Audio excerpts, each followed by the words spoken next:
De volta com o Manhã no Ar, agora são 6 horas e 32 minutos e chegou a hora da nossa entrevista do dia. E a nossa conversa de hoje é sobre a perda de validade da medida provisória que ajustava alguns trechos da reforma trabalhista. Para especialistas, sem a medida, há um grande impacto no que diz respeito aos direitos dos trabalhadores. Impacto negativo, diga-se de passagem. Entre as regras que deixam de valer sem a MP estão ajustes relacionados ao trabalho intermitente, de gestantes e lactantes em locais insalubres, além de regras de jornada de trabalho. Para explicar mais sobre o que a falta dessa medida representa aos trabalhadores, eu recebo aqui no estúdio o advogado especialista em direito trabalhista, Aline Laredo. Seja muito bem-vinda ao Manhã no Ar. Obrigada, bom dia. Antes da gente começar a explicar os efeitos desse vencimento da medida provisória, vamos explicar primeiro o que era essa medida provisória, que foi uma espécie de aceleração da aprovação da reforma trabalhista, né? Não estava do jeito que o parlamento queria, então foi uma moeda de troca. Te dou isso aqui para você aprovar do jeito que está, né? O que houve é que a lei da reforma trabalhista, ela entrou em vigor em 11 de novembro. E para que o governo conseguisse colocar essa lei na rua, essa lei pronta, ele teve que fazer uma espécie de moeda de troca com o Senado. O governo disse para o Senado, olha, vocês aprovam do jeito que ela está, para ela não ter que voltar para outra casa legislativa, para a gente não perder tempo. E, em compensação, depois eu vou vir corrigir os pontos mais polêmicos, os pontos que deram problema nas bancadas, por exemplo, feministas, sobre a questão da gestante, e a gente corrige via medida provisória. Então, a medida provisória, ela veio como um complemento de regras à lei. Então, quem perdeu a validade foi a medida provisória, não a lei. A lei continua na íntegra. Os senadores foram enganados aí nesse processo, né? O que a gente acredita é que o presidente ele não fez a negociação de uma maneira correta. Ele negociou de um lado, mas esqueceu que o Congresso Nacional tinha que aprovar a MP. E o Congresso Nacional se recusou. Senão, não colocou em pauta. Até formaram uma comissão mista, mas não deu tempo. Então, caiu no esquecimento e ela perdeu a validade. Perdendo a validade, tudo que foi aprovado durante os últimos 5 meses de vigência dessa reforma acaba não tendo mais efeito prático, né? O que gera uma confusão de entendimento, né? Vamos falar, por exemplo, dos casos de contratos firmados durante esse período. O contrato foi firmado com validade de 1 ano, por exemplo, a medida provisória não existe mais, o contrato continua valendo ou não? Já há um entendimento sobre isso? O que nós temos hoje são regramentos constitucionais. Tem o artigo 62 da Constituição que ele prevê o que fazer com a medida provisória, né? Como o trâmite da medida provisória. Então, o correto seria, entrou em vigor a medida provisória, ela teria que ser aprovada para virar lei, votada e aprovada para virar lei. Ela não virando lei, como ela foi criada para ser uma medida de urgência, ela sai do mundo jurídico. Ela saindo do mundo jurídico, a gente perde tudo que estava escrito nela e a gente volta a ter o texto original da reforma trabalhista. A gente nem acredita que muitas empresas tenham utilizado o texto da reforma, que eram os detalhamentos, né, da questão da gestante, do intermitente, do autônomo, para firmar contratos realmente. Mas caso alguma empresa tenha feito isso, o que vai acontecer agora é que a gente está numa expectativa de um decreto legislativo. Por quê? Porque o governo tem que regular, ele tem a obrigação de regular as relações jurídicas que foram feitas entre 14 de novembro a 23 de abril. Ele tem que dizer o que fazer com essa relação jurídica. Elas vão ser reguladas pela lei da reforma trabalhista ou ela vai ter os seus efeitos mantidos no tempo? Caso o Congresso não faça esse decreto legislativo, ainda existe a chance do Poder Executivo vir com outro decreto. Caso não venha nada e eles deixem cair no esquecimento, essas relações vão ficar regidas pela medida provisória, mesmo que ela tenha perdido a validade. Uma lei morta que ainda vai ter efeito. Que vai ter efeito. E é muito provável que isso aconteça porque a gente está no ano eleitoral, né? Todo mundo ali vai tentar se reeleger e esse tipo de modificação acaba que isso tem um efeito negativo, não é algo muito popular. Né? Eles não gostam de votar matérias impopulares, né? E essa é uma matéria super impopular. Agora, vamos mostrar então o que muda, né? A questão do trabalho intermitente. Sem a reforma, sem a medida provisória, muda o que exatamente? O que acontece com o trabalho intermitente é que ele está na reforma. Todos os pontos que estavam na MP, eles estão na reforma. A reforma continua viva, normal. O que acontece é que a gente perdeu os detalhes sobre as matérias que estão na reforma. Então, por exemplo, o trabalhador intermitente, ele estava todo o seu detalhamento na MP. A forma de contratação, os prazos, os meios de comunicação, tudo. Então, quer dizer, nós perdemos os detalhes, mas o trabalho intermitente continua na reforma e continua válido. Então, por exemplo, um ponto importante que a gente perdeu com a MP, o que a gente chamava de quarentena. A medida provisória, ela estava prevendo que o trabalhador, ele não poderia ser recontratado para aquela, naquela mesma função, só mudando o tipo de contratação, por um período de 18 meses. Então, isso perdeu. Então, a gente entende que agora ele pode ser recontratado. Como era antes. Como era antes. Tem a questão da gestante também. Então, quer dizer, essa foi uma das brigas maiores que praticamente gerou a medida provisória, foi a questão da gestante. Então, agora, a medida provisória, ela dava uma pequena protegida, né? A questão da gestante em locais insalubres, isso. Então, agora, como é que ficou a gestante? A regra é que ela pode trabalhar em locais de insalubridade mínimo e médio. Ela só não vai trabalhar caso ela apresente um atestado do médico de confiança proibindo o trabalho. Então, a regra agora é que a gestante volta a trabalhar em locais de mínima e média insalubridade. A insalubridade é o que oferece algum tipo de risco, né? Muitos riscos à saúde.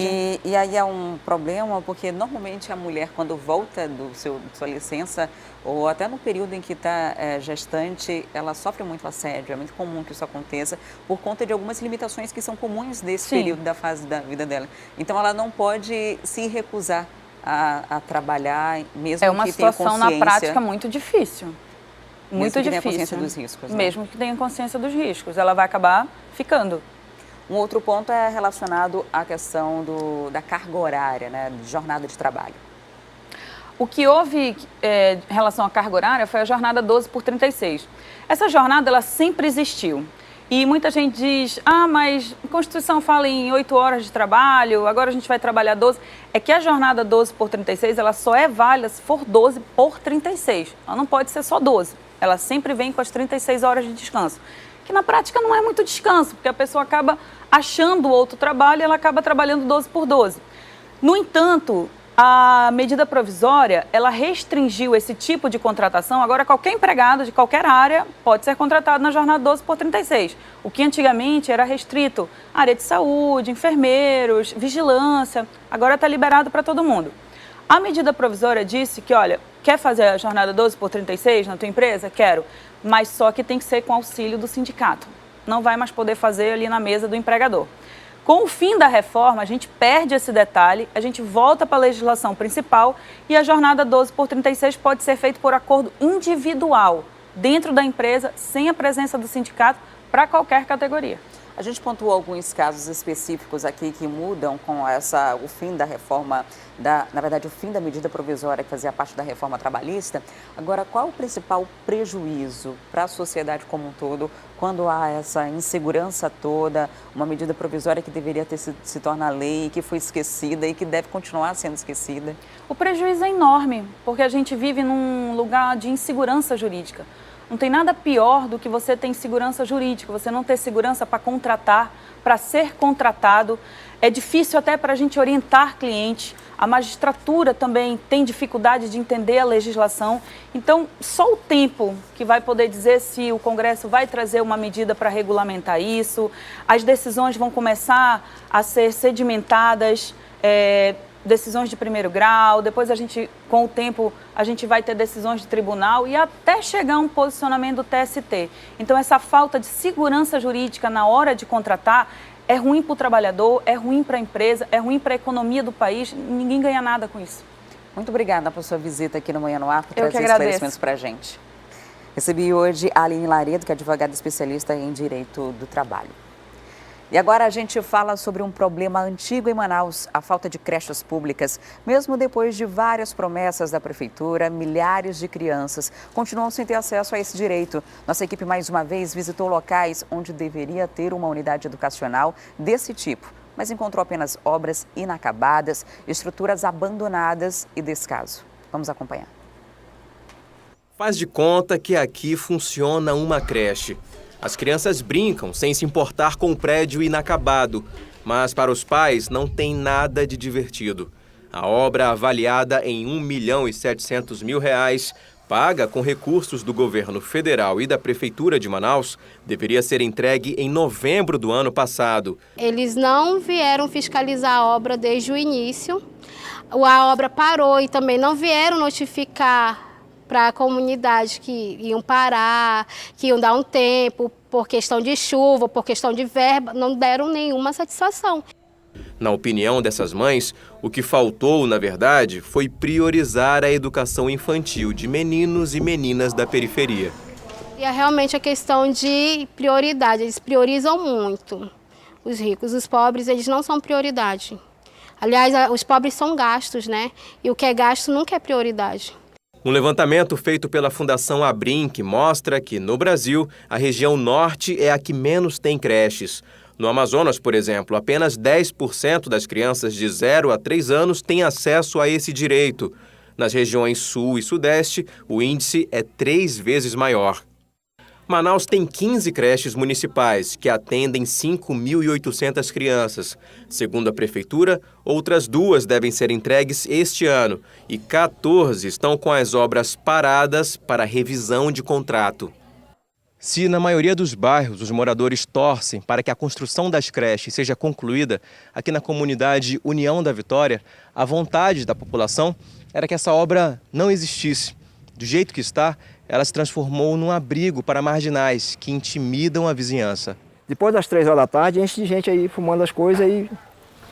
Passar a noite por aqui fica perigoso. Fica perigoso, é. Muito perigoso. A obra já passou por 3 prefeitos e nada de inauguração. Saqueadores levaram os fios, louças, telhas e madeira. Nossa equipe flagrou esses homens enchendo uma picape de material nos fundos do prédio. Questionados sobre a origem da madeira, eles desconversam. Bom dia, pessoal. Essas madeiras vocês estão pegando de onde? Da invasão, né? Da invasão, é? O pessoal falou que vocês estavam pegando aqui da escola. Daí eu outros pessoal aí. Tem invasão pra cá? Tem. A mulher de trás aí, ó. Esse monte de madeira tudo ali dentro, tocado? É. Não, daqui da invasão, não vai fora ali que eu vou ver ali, ó. Enquanto o dinheiro público é desperdiçado, Maíra continua adiando os planos profissionais. Ela parou de estudar quando o Mariano nasceu.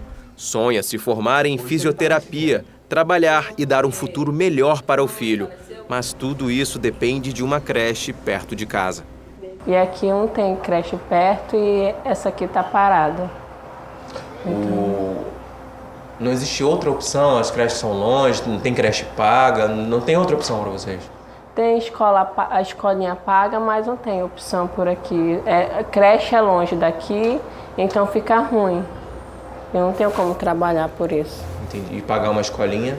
Sai caro, né? A CEMED informou por meio de nota que a obra da creche no bairro União da Vitória deve ser entregue até o mês de junho. Todas as demais obras citadas estão paradas por causa de uma revisão de contrato. A gente sabe que esse é um problema antigo que sempre é mostrado aqui nos nossos telejornais, né? E essa situação se arrasta em janeiro, por exemplo, deste ano, inclusive, a nossa equipe de reportagem esteve em 2 creches inacabadas, uma no Zumbi e outra no bairro Armando Mendes. A CEMED informou à época que as obras seriam entregues, uma em março e outra em abril, mas mais uma vez a inauguração teve de ser adiada e as creches só devem ser entregues também no mês de junho. E é mais um atraso, é mais um prazo e mais crianças sem acesso ao serviço público. E pelo visto a população ainda está muito longe de receber as mais de 100 creches prometidas por essa gestão. E o Jornal A Crítica de hoje destaca: estrutura em risco, atividades encerradas no Garajão. Prédio de 30 anos fechará para reforma na segunda-feira, sem data para reabrir, deixando usuários na mão.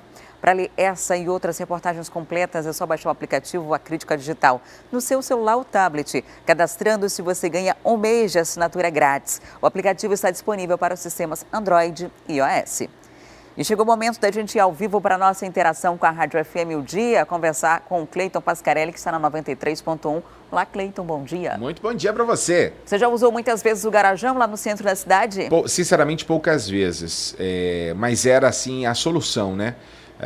Toda vez que a gente precisava de um lugar para estacionar, precisava recorrer, principalmente quem vai comprar eletrônicos, e é uma coisa que eu gosto muito, eletrônicos, e ali próximo do Garajão tem muitas lojas desse tipo, e aí o melhor lugar para estacionar era ali no Garajão. Era, porque ele agora vai ser desativado, né? Inclusive, a gente está por lá agora, o nosso drone sobrevoa essa região ali do centro da cidade, na Floriano Peixoto, o Jefferson Salles está por lá, mostrando o Garajão. Eu, particularmente, estacionava muito, principalmente quando eu aprendi a dirigir, que tinha muita dificuldade de fazer baliza, então era mais fácil estacionar lá no Garajão. E outra coisa, eu perco tempo, a noção de tempo no centro, quando eu vou para fazer compras. Então, eu pagava diária e passava o dia todo ali tranquila no Garajão, Legal. com o carro lá dentro. E agora, quem tinha esse mesmo hábito vai precisar de uma outra alternativa, porque o Garajão fecha as portas por tempo indeterminado. A partir de segunda-feira, dia 30 de abril. Inclusive, é bom lembrar o seguinte, muitas pessoas que trabalham ali naquela área, né, pagavam também diária. A diária custava R$15 lá no Garajão. Pagavam essa diária porque, passam pelo menos 8 horas, às vezes 10, 12 horas no centro da cidade por conta do trabalho, então era mais cômodo, né, era mais tranquilo para eles pagarem uma diária ali no Garajão. Outra coisa, alguns moradores ali da área do centro, tanto da Floriano Peixoto quanto de outras regiões, ficavam bem próximos ali do Garajão, chegaram a comprar vagas. Sabia disso? Algumas pessoas têm vagas compradas lá, Adriane. Curioso, né? Pois é. E essas pessoas, inclusive, alegam que ainda não foram notificados pela prefeitura, né? Porque, afinal de contas, quem administra o Garajão é a Manausprev, a Manaus Previdência. Mas em nota, a Manausprev disse que ainda vai comunicá-los sobre a decisão de desativar o Garajão. É bom lembrar que ele vai ser desativado para uma reforma essa que não tem prazo de início ainda, nem tem prazo, obviamente, de conclusão. Não se sabe nem quando é que vai começar, né? E não tem prazo de conclusão.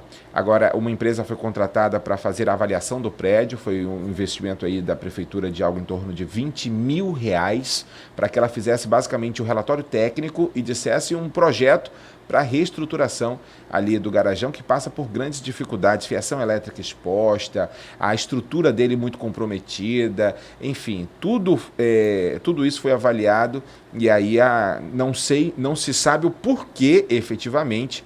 A sugestão da empresa contratada foi fechar imediatamente. Parece cenário de filme de terror, né, o Garajão Exatamente. hoje. Agora, lá também na parte de baixo, né, funcionava um Cine, um prédio do Cine. Exatamente. Né, administrado pela prefeitura. Lembrando, o Cine é o Sistema Nacional de Empregos, né? Para o povo não confundir com cinema. Agora, Cleiton, isso vai jogar todo o fluxo de veículos que estacionava nessa área para as ruas do centro da cidade. A gente sabe que não tem estacionamento para todo mundo. Os estacionamentos particulares costumam ser muito caros, de 6, 7, 8 reais uma hora. Exato. E eles são muito oportunistas, né? Em situação como essa, como é no final do ano, por exemplo, que aumenta a quantidade de veículos que circulam por lá, o preço da hora aumenta muito. Exato. E aí tem o Zona Azul, que não sai efetivamente do papel. O Zona Azul é aquele projeto de estacionamento rotativo nas ruas do centro da cidade e ele tem a previsão de que você fique no máximo 2, 3 horas em cada local e pague para a prefeitura para estacionar na rua. Esse projeto chegou a ser divulgado algumas vezes, houve data de lançamento, desde a gestão de Amazonino Mendes lá atrás, quando prefeito, né, passa se arrastando, e até agora a gente não tem ainda uma previsão de quando de fato essa obra, na verdade, esse sistema começa a funcionar aqui na cidade. Na verdade, para a gente lembrar, né, esse Zona Azul ele é discutido antes mesmo de Serafim Corrêa como prefeito. Acredito eu que vem desde Alfredo, passando por Serafim, passando por Amazonino, Arthur Virgílio, e ninguém tirou do papel. Agora se começou, pelo menos se contratou a empresa, mas aí frearam, né, não foram adiante. Inclusive, algo deverá ser feito, porque a empresa fez um investimento elevadíssimo já em equipamentos lá na região do centro da cidade e até agora não começou a operar. Cleiton, é uma boa notícia para os baixinhos. Ah, é?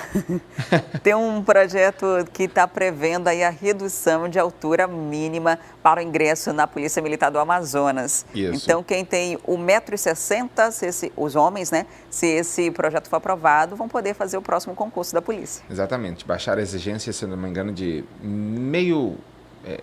de 5 centímetros. 5 centímetros, Não né? é isso? 1,65 m para 1,60 m, no caso das mulheres já era 1,60 m, passa para 1,55 m, mas ainda precisa de aprovação lá no parlamento para que o próximo concurso da PM, Vamos que aguardar, a gente está na expectativa de um edital ser publicado, inclusive, eles possam ser contemplados. Vamos aguardar primeiro que esse edital realmente saia, né? E lembrando que nós estamos em período eleitoral, daqui a pouco aperta o cenário para o governo e que tramite na Assembleia e os parlamentares avaliem aí. Não tem muito para onde correr, né? A nossa estatura aqui na região amazônica, ela é de pessoas baixinhas. Então, vamos concordar com a nossa realidade, né? Muito obrigada, Cleiton, pela participação. Excelente dia para você e para os ouvintes da 93.1. Bom fim de semana. Bom fim de semana para você. É sempre ótimo esse bate-papo, tá bom? Beijão e até segunda. Até lá. E uma pesquisa de intenção de compras mostrou quanto os filhos pretendem gastar, em média, nesse Dia das Mães. A notícia animou o comércio, que espera alta nas vendas em relação ao ano passado. Cícela já sabe o que quer de presente no Dia das Mães. Sapato, moça. O Dia das Mães é a segunda melhor data para os comerciantes. Segundo uma pesquisa divulgada pela Câmara de Dirigentes e Lojistas de Manaus, os filhos devem pagar cerca de R$ 167 pelos presentes. E este ano, o comércio deve ter um faturamento de 2,5% a mais do que o ano passado. Apesar da reação da economia, mas o índice de desemprego continua muito alto. Isso faz o consumidor refletir. Mas, por outro lado, Dia das Mães mexe com o sentimento de todos. Quem não quer deixar sua mãe sem algum presente. Segundo a pesquisa, muitas mães preferem ganhar roupas ou produtos eletrônicos. As mães ficam animadas com a chegada do mês de maio e a cada ano elas mesmas escolhem os presentes e os filhos pagam. Mas é nessa hora que é preciso ficar atento. Faça de uma maneira consciente, que dê, organizada, para que você não pegue, não tenha problemas futuros com nome sujo. Se você começou a acompanhar o Manhã no Ar nesse exato momento, não tem problema não, porque a gente preparou um resumo das principais notícias até aqui. Confira.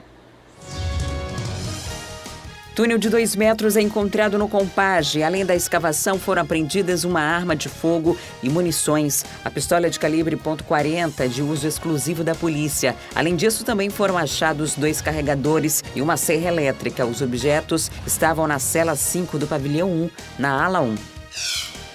Manaus está entre as 5 cidades com pior sistema de saneamento básico do país. De acordo com a pesquisa do Sistema Nacional de Informações de Saneamento, aqui são coletados apenas 10% do esgoto e 23% são tratados. A maior parte do volume é despejada nos rios e também nos igarapés da cidade. Isso aumenta os casos de doenças como hepatite A, diarreia e leptospirose. Região Norte é que menos tem creches no Brasil. Segundo o levantamento feito pela Fundação Abrinq, no Amazonas, por exemplo, apenas 10% das crianças de 0 a 3 anos têm acesso a esse direito. Nas regiões Sul e Sudeste, o índice é 3 vezes maior. Manaus tem 15 creches municipais que atendem 5.895 crianças e 14 estão com obras paradas para revisão de contrato. E ainda em alusão ao Dia do Índio, comemorado no último dia 19, a Fundação Estadual do Índio e a Secretaria de Estado de Cultura promovem serviços de emissão de documentos para indígenas que moram aqui na capital. Quem tem os detalhes sobre esse assunto é o Danilo Alves. Olá, Danilo. Onde e quando é que vai ocorrer esse serviço? Conta pra gente. Adriane, a gente está aqui no Largo São Sebastião, no centro de Manaus, onde acontece hoje e amanhã esse evento especial que é promovido pela Fundação Estadual do Índio e também pela Secretaria de Estado de Cultura aqui do Amazonas. Eu vou conversar com o Hamilton Gadelha, diretor da Fundação Estadual do Índio, que vai contar para a gente essa programação. Hoje e amanhã vai ter coisas especiais para os índios, principalmente amanhã, onde vai haver emissão de documentos, apresentações musicais, uma programação bem extensa, não é verdade, Hamilton? Bom dia.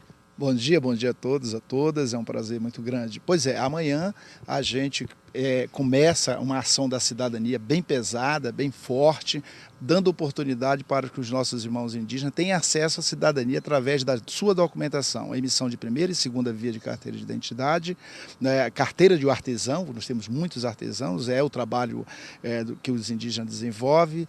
Teremos também encaminhamento para certidão de nascimento, dentre outras, além da carreta da mulher, que vai vir aqui orientar, distribuir folder e dar palestra sobre a questão da violência e do respeito à mulher.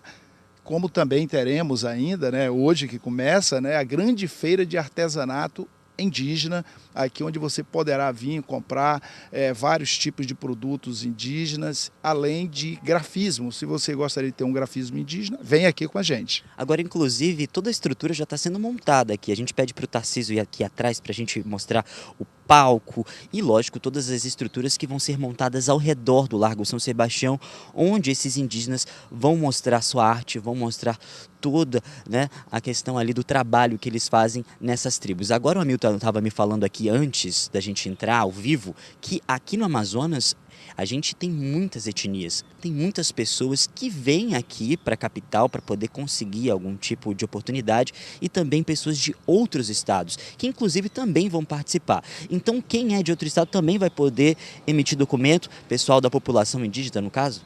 No caso específico, a documentação são para os indígenas daqui do estado do Amazonas. No Amazonas nós temos 66 etnias, falantes de 29 idiomas, 30% do estado do Amazonas são terras indígenas e Manaus, olha só, muita gente não sabe, é a maior aldeia indígena do Brasil. Aqui em Manaus vivem mais de 35 etnias e mais de 60 mil indígenas que estão morando aqui, que já se constituíram em bairro e etc. E hoje é a oportunidade de eles mostrarem a sua arte, a sua cultura. Teremos aqui a festa da Tucandeira, quem nunca assistiu, lá do Saterê Maué. Teremos várias bandas indígenas aqui. Então é uma oportunidade da sociedade amazonense poder prestigiar, valorizar e nos aproximar dos verdadeiros brasileiros que já estavam aqui muito antes mesmo de nós chegarmos, né? Muito bem, vai acontecer durante o dia todo, a partir das 9 horas da manhã, amanhã e hoje às 4 horas da tarde tem a abertura. Vale lembrar também que todo mundo está convidado a participar dessa festa, porque como o Hamilton disse, vai ter apresentação musical e é principalmente, né, Hamilton, para descriminalizar a questão das pessoas ainda com preconceito com essa população que ainda sofre com esse tipo de situação, né? É triste, mas é verdade. Os nossos irmãos indígenas ainda são tratados aqui no Amazonas como subcidadãos. Então nós temos que evitar isso. O índio tem muito a contribuir para a economia, para a cultura, né, para o bem viver, para a medicina tradicional, né, e sobretudo para os conhecimentos da floresta, né.